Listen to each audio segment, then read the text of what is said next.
So, what is compassion in my own word? The meaning of compassion and the role of communal discernment in building a more compassionate world. Compassion is more than sympathy or pity. It is deep sense of empathy that moves a person to act for the well-being of others. It is the ability to recognize the suffering of another and to respond with kindness, care, and genuine desire to elevate that suffering.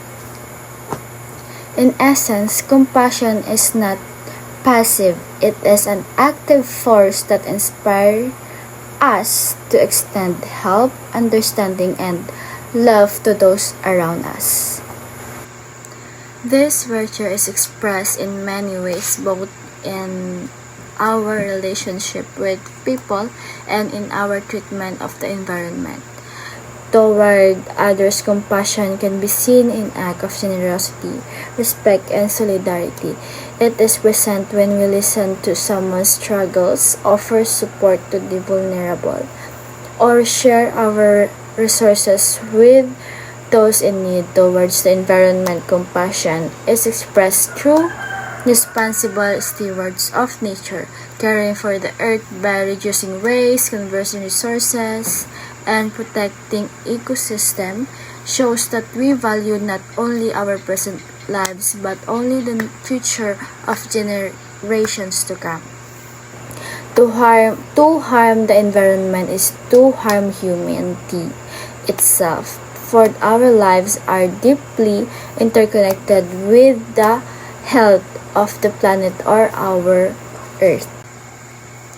Equally important is the role of communal discernment in fostering compassion within institutions like Pan Pacific University and in the wider world.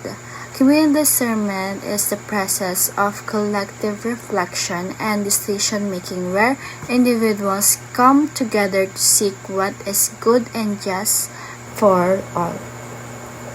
It strengthens unity by allowing diverse voices to be heard, respected, and it provides direction by ensuring that decisions are made with considerations of their broader impact on people and the environment. Most importantly, it deepens compassion by encouraging shared responsibility and mutual understanding through communal discernment. Compassion becomes not only a personal virtue but also a collective commitment.